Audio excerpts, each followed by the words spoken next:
Surviving Business and Job Climate Change in 2023. Ikuti program Sukses Sejati 2.0 Blended Learning batch yang ke-7 untuk para pemimpin, profesional, dan pengusaha dimulai 4 Maret 2023. Dapatkan inspirasi yang menarik melalui sharing dari para pelaku bisnis yang berdampak di tempat kerja, usaha, serta komunitas. Dengan kombinasi pembelajaran digital dan Saturday Together secara on-site dan hybrid bersama top-rated speakers, praktisi bisnis dan dunia kerja. Menghadirkan Julian Fu, Paulus Bambang, Heru Kumarga, Johono Sudirgo, Junaidi Lee, Yakub Kusmanto, Yonatan Nugroho. Untuk informasi dan pendaftaran kunjungi www.kbc.or.id/ssbl7 atau hubungi 0878 893 84329. Dipersembahkan oleh Kingdom Business Community, a God Center Marketplace Community.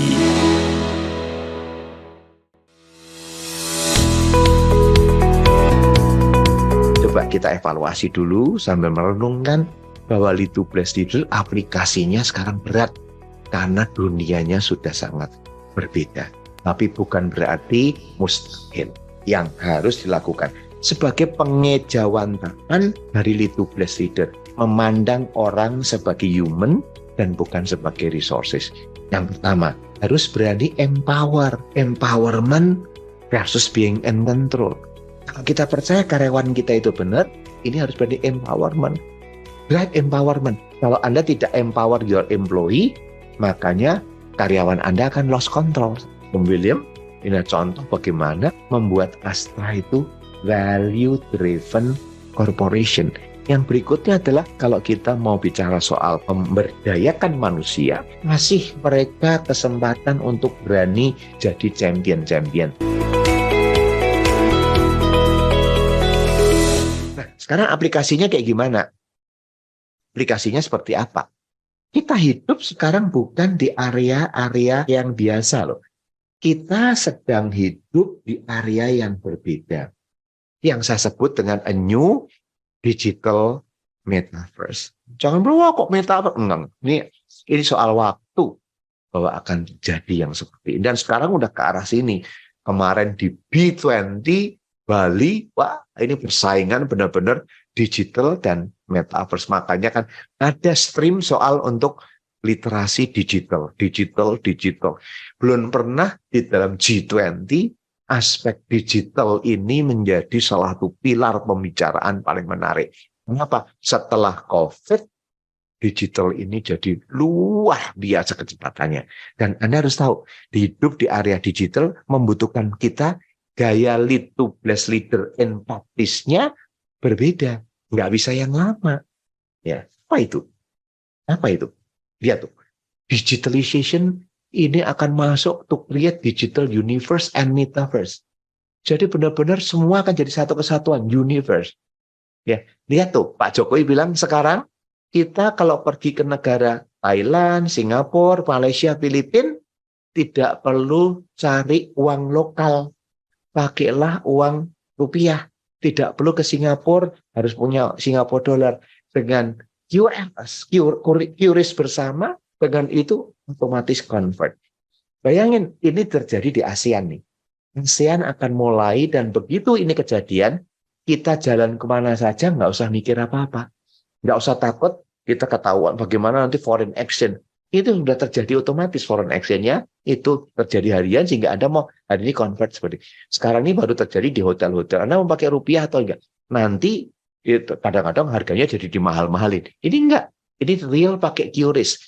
Begitu QRIS otomatis dari misalkan Anda jajan sesuatu pakai QRIS sebagai dolar, ini dikonvert ke BI QRIS masuk ke kita jadi rupiah. Can you imagine? Ini real.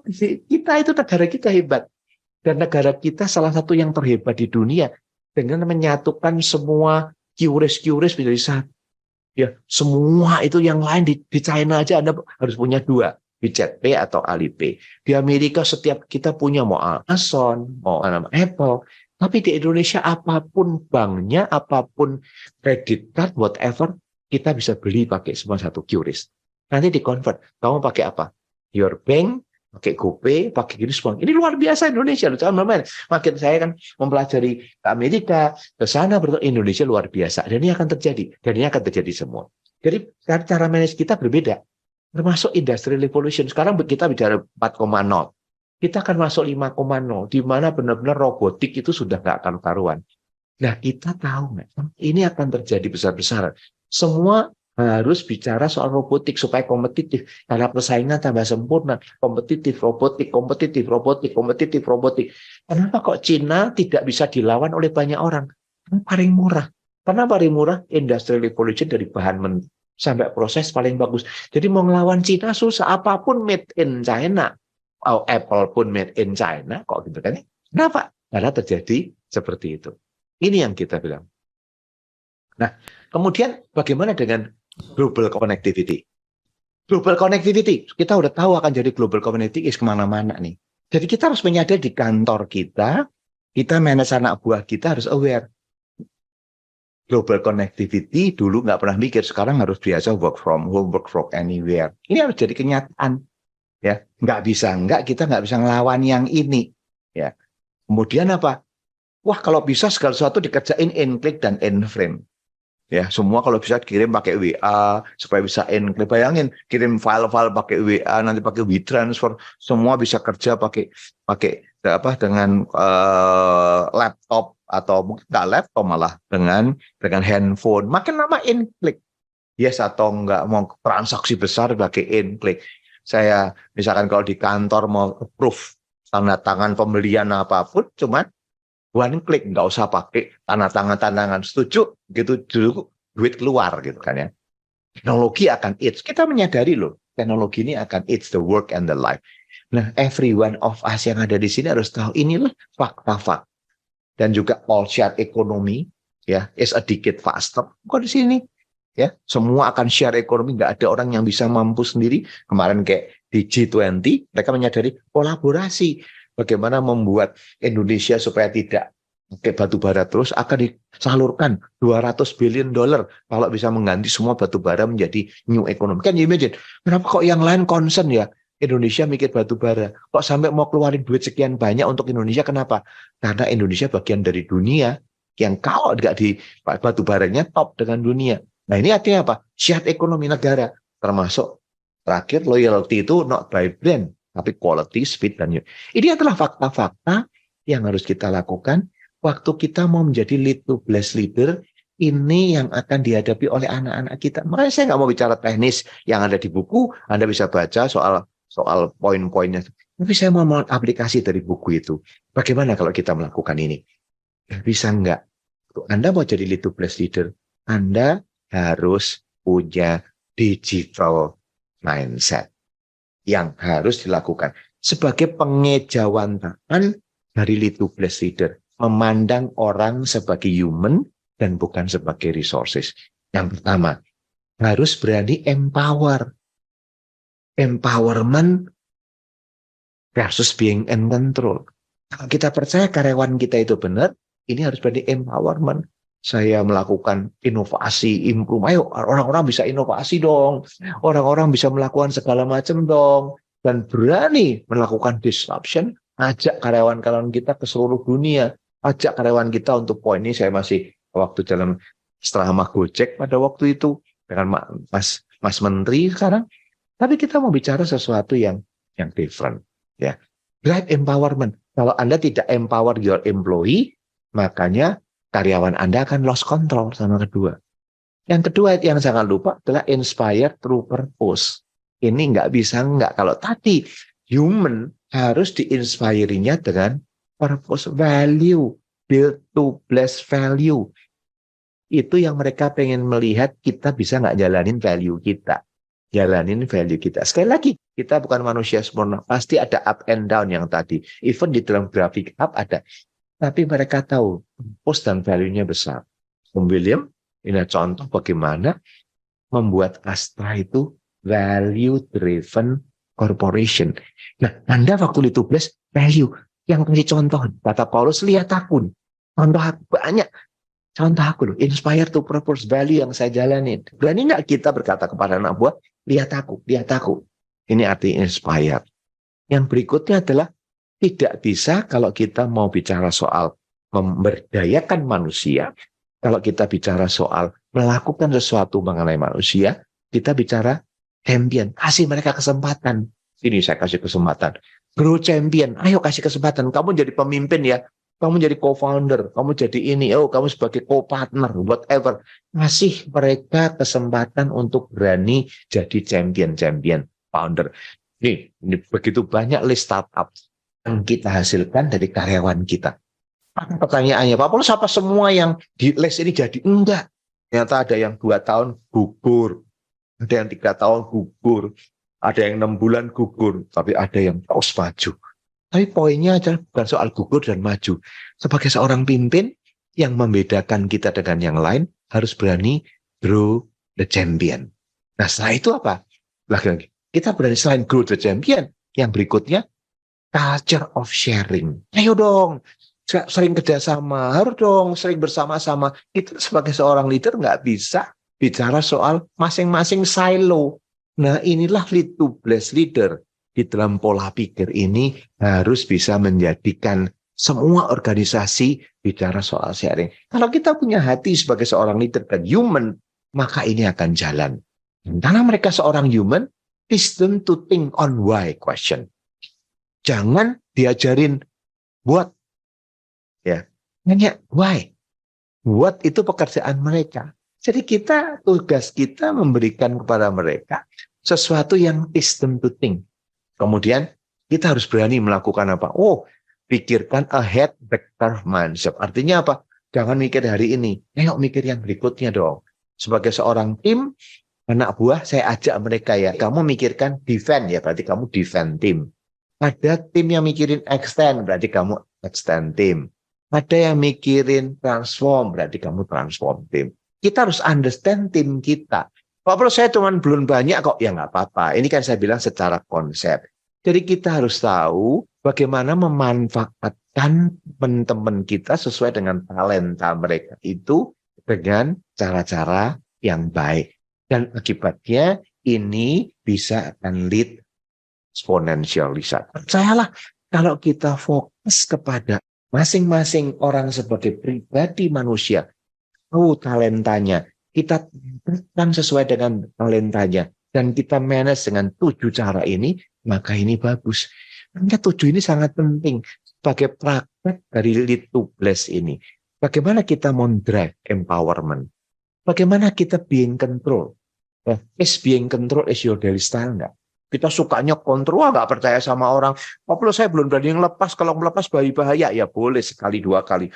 Tapi kalau dia udah 10 tahun, 15 tahun, semua dikontrol, semua harus dari ini. Ya Anda nggak bisa kerja yang lain. Saya juga nggak bisa kerja yang lain. Saya cuma gedean. Detailnya ya saya ada orang-orang. Saya turunkan. Di dalam praktek saya turunkan. Oh gedenya kayak gini. Detailnya saya nggak tahu ya kasih orang. Jadi supaya anak buah saya juga seneng. Oh saya dikasih authority, saya dikasih delegation of power dari Pak Paulus. Saya dikasih empowerment untuk melakukan hal seperti ini. Tapi yang tidak saya boleh lepaskan adalah purpose. Tujuannya kamu tahu ya. Ini saya mau bikin apa? Project ini saya mau bikin apa? Dan kemudian juga grow champion. Si kesempatan mereka menjadi champion. Dan think why. Seorang lead to bless leader harus fokus on why. Jangan bombardi dengan what. Yang keenam, Anda punya nggak di dalam tim Anda yang punya defend team, yang bisa mempertahankan yang sekarang udah Anda capek? Ada nggak orang yang memberatakan your extend team? Ada nggak yang mikirin transform? Sekali lagi, ini bukan soal perusahaan kecil atau perusahaan besar. Even perusahaan 2 orang, 1 orang atau segala macam, enggak. Saya sebagai advisor di banyak perusahaan, saya tahu persis sih produk saya seperti apa. Saya harus mikirin anak buah saya understand nggak bagaimana mempertahankan apa yang lakukan. Defend, extend, transform. Baru lead to exponential result. Dan sekali lagi, ini adalah contoh praktis. Bagaimana lead to bless leader yang Anda baca itu dipraktekkan di dunia yang sekarang berubah. Kalau kita tidak melakukan yang ini, ya ada 9 poin penting, maka kita akan kehilangan touch pada akhir ini. Nah, pertanyaan tadi, kalau bos saya belum kayak gimana? Nah, nanti yang pertama nanti Anda digenubi, Anda akan evaluasi. Karena ini sangat penting, lead to bless, pengaruh terhadap bos. Score your boss dulu. Score your boss, baru score yourself.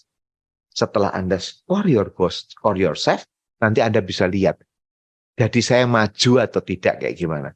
Ya, ini langsung nanti ada 2, nanti hasilnya seperti ini nih. Anda termasuk yang mana? Yang merah. Kalau merah, Anda masih very bad leader nih. Kalau kuning, Anda bukan great leader loh. Kalau udah hijau seperti ini, jangan ini kan namanya rapid test. Ini adalah satu tempat untuk kita maju. Kalau Anda kuning, let's do something, improve to the next, ya, improve to lakukan ini. Tapi sekarang bagaimana kalau nanti Anda sudah your boss di sini? Ini kan ada kriterianya. Atasan Anda ini tidak oke, ya kan? Kemudian Anda oke, Anda akan grow slow. Selama atasan Anda tidak oke, Anda hebat pun, Anda akan grow slow. Hati-hati. Nah tadi ini pertanyaan berikutnya. Sama, kalau your boss dan your management secara total tidak value driven, Anda mau value driven, Anda akan grow slow. Sebaliknya, kalau your boss positif, bagus sekali. Anak buah Anda kurang, Anda akan grow fast. Karena ditarik oleh atasan.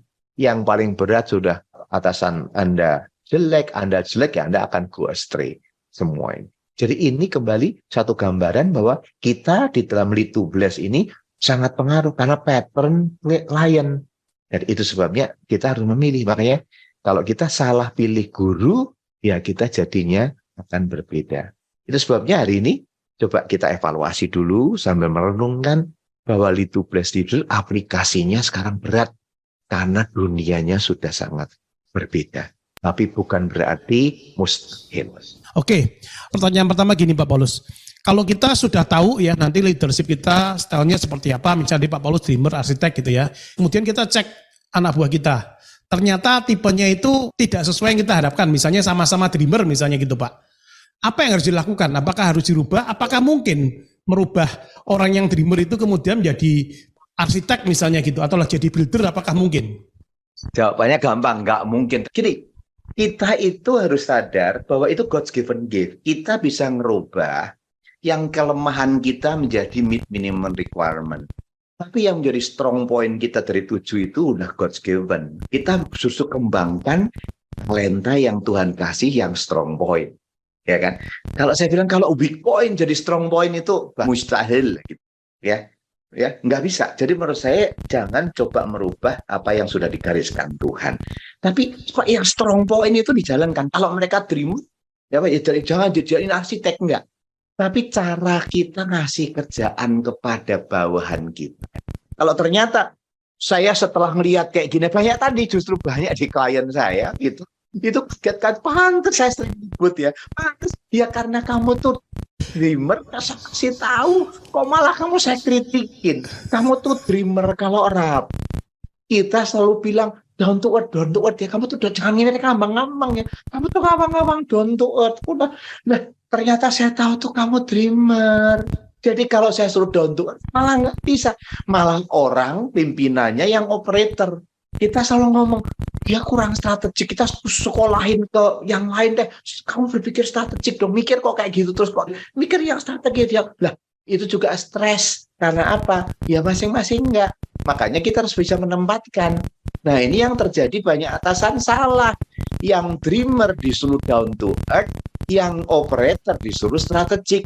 Makanya kalau orang-orang yang tipenya operator, hustlers, disuruh rapat planning cycle 5 tahun, dia sering ke WC dan ini ngomong apa tuh gitu. Pak Paulus tuh ngomong apa 5 tahun mau jadi kayak gimana? Wes gak masuk di akal Pak Paulus ngomong. Jangan, kita rusak semua. Tapi kita manfaatkan. Kalau Anda udah tahu kekuatan atau Anda udah tahu bawaan Anda seperti ini, oh, jadi dia selama ini orang sales. Ternyata tuh hebat di soal dia dreamer. Dan dia hebat di reinvent. Kalau saya, dia dikasih peran sebagai marketer. Bukannya sales. Tambahin untuk marketer. Sebaliknya dia seorang sales. Yang hebat banget ya. Sales yang wah betul-betul kelihatannya bagus gitu ya. Ternyata waktu kita lihat, sebetulnya dia tuh cocok untuk shaper dan sini. Dia bisa tempatkan kita back office. Nah, saya pernah lakukan yang sama. Namanya di United Tractors. Jadi ada orang yang bagus performanya malah still. Ya bagus dia seorang service manager. Lulusan situ jadi service manager di United Tractors. Waktu saya tahu loh ini nggak cocok. Oh, dia itu kelihatan benar-benar arsitek, dia seorang dreamer, dia tuh cocok untuk bidang sales. Jadi kalau saya kan orang back office. Ya, kamu ke customer-nya bagus, cocok kamu dengan talent ini. Saya panggil sama dia. Oh, saya lihat berapa kali kamu nemenin saya, kamu cocoknya di sini mau nggak? Enggak, saya kayaknya nggak senang ketemu customer. Tapi kelihatan kamu bagus. Nah, waktu saya ya kalau Bapak percaya, saya coba dulu aja boleh. Dari service, ikut dari salesman, supervisor, sales manager, langsung aja saya tarik. Jadi sales manager. Dalam waktu berapa tahun ngalahin semua sales manager. Sekarang dia direktur di Accept. Jadi kalau dia bilang, oh sama, dulu ada orang sales yang nggak sukses-sukses. Menurut dia tuh senang sales, gini-gini. Oh, kamu tuh dreamer, real dreamer, arsitek. Kamu tuh kayak saya, kok kamu sepantas, kamu nggak bisa ngegulin bagus. Tahun-tahun tuh kamu nggak bisa jadi sekali-sekali, tapi nggak tahu. Oh gitu Pak, kamu mau nggak jadi strategic management, kamu bantuin saya malah bidang HRD. Sekarang dia direkturnya Astra, atau bukan direktur, chief Astra soal HRD. Kalau ketemu saya, kalau saya nggak dirubah apa-apa, saya nggak jadi deh salesman. Dari mana saya melihat itu? Kenapa kok saya berani ngerubah? Karena justru saya tidak mau ngerubah dia. Saya memanfaatkan kekuatan, dan banyak, saya bisa cerita on and on ya. Banyak yang saya pindah. Akibatnya apa? Akibatnya orang-orang itu berhutang, bukan hanya berhutang budi kali ya, berhutang talent. Wah, kalau saya nggak ditemuin Pak Paulus kayak gini. Betul, bukan saya nggak ditemuin Pak Paulus. Kamu tidak pernah mau dikasih challenge sesuai dengan bidang ini, karena udah comfortable, apalagi perform kan. Nah, tugas saya sebetulnya, kamu bisa ke sini loh. Kamu bisa ke sini loh. Bisa jadi kayak gitu. Oke Pak, jadi dipindah ke tempat yang tepat gitu ya Pak ya. Kalau perlu atau dikasih pekerjaan di pekerjaan yang sama, yang tepat. Pertanyaan saya adalah, kalau misalkan saya kan joinan sama teman-teman. Joinan ini beberapa orang ini serupa semua. Itu caranya gimana supaya bisa membagi-bagi? Very good question. Itu kan karena gini Pak, ada kecenderungan orang mau join kan cari orang yang sama, yang cocok. Ini zaman dulu itu paling efektif. Tapi zaman sekarang di mana teamwork, kolaborasi bagus, kalau kita joinan sama semua orang yang sama, nggak ada tim yang defend, extend, transform. Yeah. Makanya zaman sekarang berubahnya adalah cari orang yang equip dengan Anda. Jangan sing podo Pak. Kalau Anda perhatikan di dalam bukunya Man of None, Om William tuh cari bukan orang yang sama. Om Slim itu cari semua partnernya 4 sekawan orang yang totally berbeda. Saya belajar ini. Kalau dulu itu ya cari orang yang sama supaya ngomongnya banyak. Tapi perusahaannya nggak semaju-maju. Tapi begitu si Om Lim selalu ribut gitu kan. Saya bayangin Om William dengan 3 orang yang berbeda. Setelah, dari sini ribut. Makanya bisa maju gitu ya. Daripada semua sama. Tapi ada satu orang yang mimpin anak buahnya pengen semua sama. Ambrek semua. Jadi kembali, itu normal kok. Nah sekarang syaratnya, kalau sampai itu partner begitu, Anda nanti bikin the second level. Ini kalau pertama kan udah makin, kayak kita kan udah berumur Pak, saatnya kita menyerahkan kepada yang muda. Nah next generation-nya, carilah justru orang yang komplement. Ini dreamer, arsitek. Jangan dilihat kayaknya kok tambah beda ya. Oh, pola pikirnya beda. Ya serunya beda itu. Nah kalau sama ya, jadi kurang maju di dalam business ini. Tapi saya perhatikan banyak orang itu kekuatannya justru di dalam perbedaan lah itu. Tapi yang harus dijaga value-nya sama. Talent berbeda itu indah. 12 murid Yesus, everyone punya his own karakter dan talent. Kenapa Tuhan menyatukan itu? Supaya kuat. Pak Paulus, ini ada pertanyaan. Pak Paulus, apakah ada kuesioner atau alat untuk mengukur dengan mudah atau mengidentifikasi anak buah kita itu tergolong dreamer atau operator atau lainnya gitu Pak? Ada secara lengkap. Nanti Anda bisa hubungin karena saya udah minta startup. Namanya Personic, ya, namanya Harmony Extra, bagian dari kita. Itu komplit, begitu Anda ngikutin tesnya online seperti ini, nanti Anda bisa dibacain sama dia. Anda tuh kayak gimana?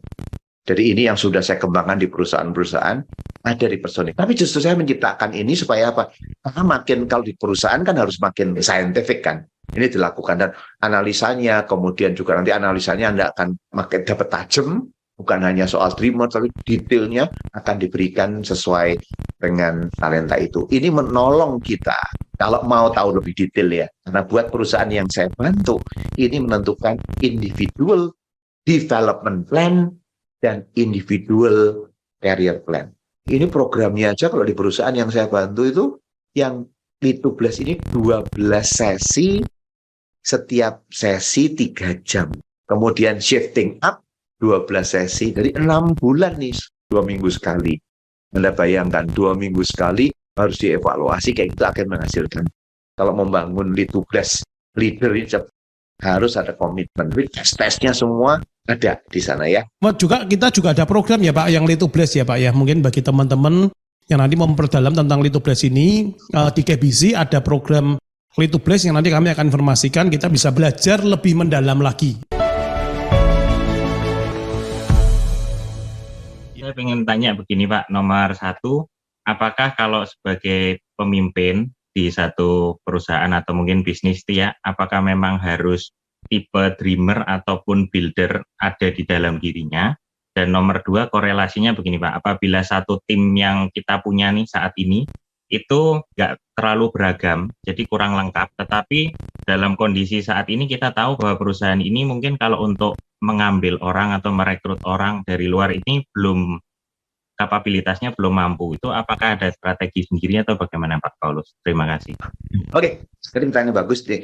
Ini adalah program bukan seandang-saanya. Jadi yang penting Anda tahu, ini loh, kenapa kok perusahaan saya nggak total football? Karena semua sama. Cara berpikirnya semua sama. Kan kita cenderung cari orang yang sama dengan dia. Gitu kan ya. Padahal kalau kita belajar Alkitab, Tuhan enggak loh. Musa carinya Harun, Hur yang berbeda. Ya kan? Nah itu kan dalam kondisi sekarang nggak apa-apa. Yang penting long termnya, bisa nggak orang yang sekarang ada, yang sama semua, coba dikasih pekerjaan, dikasih stretch a little bit, untuk kembali defend, extend, transform. Kamu mikirin bagian defend ya, kamu mikirin ada extend ya, kamu transform ya. Jadi kan semua ada nilainya. Kalau ini kira-kira mungkin dreamernya pasti ada berbeda, nggak mungkin sama plot kan. Walaupun kelihatannya orang sama, dilakukan itu. Tapi in the future, kalau Anda mau maju, Anda harus cari orang-orang yang komplement satu-satu. Ya, Bhinneka Tunggal Ika itu paling bagus. Tapi sekali lagi, langkah yang pertama, pasti di dalam kesamaan ada beda. Nah, cari orang-orang ini coba dikasih. Yang kamu yakin bisa mikir transformasi, walaupun kata sama. Kamu bagian transform team, coba bikin sesuatu yang, project tertentu yang untuk transform. Untuk yang defend atau untuk extend. Terus dilakukan sampai akhirnya menemukan cara bagaimana memanfaatkan orang yang kelihatannya sama itu menjadi berbeda di dalam approach dan akhirnya role-nya sedikit berbeda. Tapi ini perlu step by step ya. Jangan semua orang disuruh mengerjakan yang sama. Saya selalu bilang di perusahaan harus punya 3 pola pikir. Kerjanya sama, orang sales. Saya misalkan punya salesman 5. 1, saya suruh mikirin bagaimana mendefend produk kita. 2, saya suruh bikin extend produk. 2, mungkin 1 orang, kamu tiap bulan pokoknya atau tiap 2 minggu sekali present ke kita bagaimana mentransform. Orang yang 5, kalau defend kan jalanin semua bisa. Nah itu makin lama melatih mereka. Walaupun kalau ada orang yang dreamer akan lebih cepat dibandingkan bukan orang dream gitu. Jadi sekali lagi, defend, extend, transform bukan soal tim, itu banyak. Even 1 orang. Termasuk istri nih. Kalau istri untuk bidang tertentu saya bilang, mikirin ini ya. Coba kamu mikirin sesuatu yang kayak gini. Bidang kita untuk anak kita kayak gimana. Ibu-ibu kalau disuruh mikir itu ya, transform itu paling hebat ibu-ibu. Nah, even di semua ini kita bisa praktekkan di semua kitab dan teman-teman itu. As long as kita berani ngasih kesempatan, tolong mikirin. Dan jangan di-challenge dari awal. Biarlah dia ide banyak dulu. Nah, setelah ide, nanti kamu akan lihat, wow, lah saya menarik adalah sama. Itu waktu saya launch, karena saya berpikir kan banyak karyawan kita yang hebat-hebat. Kamu boleh ide apa saja di luar bidang. Saya kasih ke semua karyawan gitu. Dari IT itu ada 500 orang. Kamu punya ide apa saja.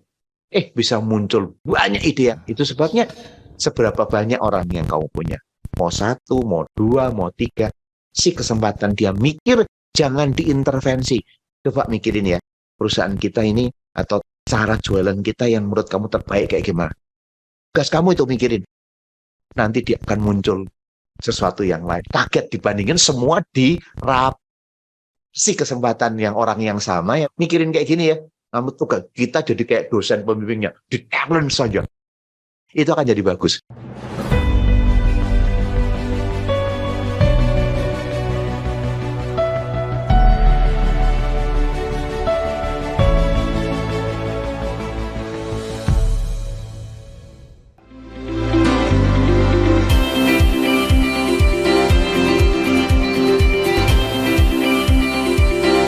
Hello Rise and Podcast listeners, terima kasih Anda telah menyimak Rise Podcast Special Edition yang dipersembahkan oleh Kingdom Business Community.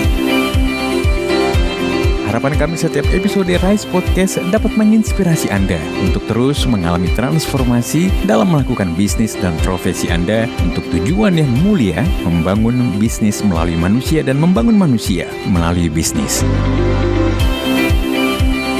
Kami mengajak setiap Anda dan perusahaan Anda untuk bergabung bersama kami dalam komunitas Kingdom Business Community. Secara bersama, kita bisa bertumbuh, berkembang, dan sukses, serta dapat berkolaborasi dalam gerakan kepedulian kepada sesama untuk Indonesia yang lebih baik. Untuk dapat bergabung, silahkan kunjungi website Kingdom Business Community di www.kbc.or.id atau hubungi Sekretariat Nasional KBC di 0817 131 257. Sekali lagi, www.kbc.or.id.